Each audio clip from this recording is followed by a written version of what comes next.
पुरुषोत्तम महत्तम 24वां अध्याय। श्री गणेशाय नमः। मणिग्रीव के पापों का नाश। तुमने अपने जीवन के समस्त दुष्कर्मों को याद करते हुए उन ब्रह्मदेव के सन्मुख अपने कर्मों पर पश्चाताप किया।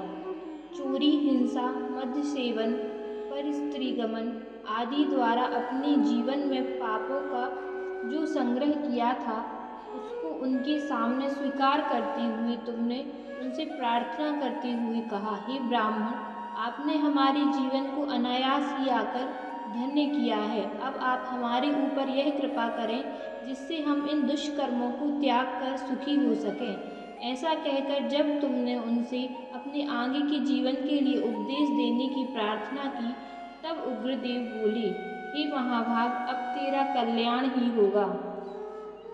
तूने अपने दुष्कर्मों पर जो पश्चाताप किया है उससे बिना किसी व्रत दान किए ही तेरे दारिद्र्य का नाश होगा। देख, आगे पुरुषोत्तम मास आ रहा है। तुमसे और कोई व्रत पूजा भले ही ना हो, तुम दोनों इस वन में रहकर ही इस तालाब में नित्य स्नान कर नित्य दीपक जलाना। यहाँ घृत और तेल का अभाव है, अतः इंगूदी के तेल से ही दीपक जलाया करना।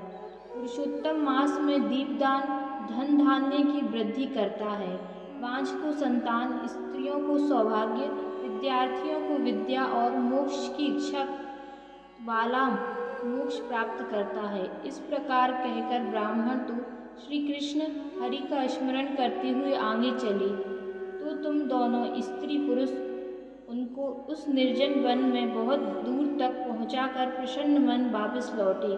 तुमने समस्त दुष्कर्मों को त्याग दिया और पुरुषोत्तम मास आने पर उग्रदेव द्वारा बताए अनुसार पूरे मास स्नान कर इंगूदी के तेल से दीपदान और उपवास किया। वाल्मीकि जी बोले, पुरुषोत्तम मास में घी या तिल के तेल का अखंड दीपक जलाने और व्रत उपवास करने के फल की बाबत क्या कहा जाए।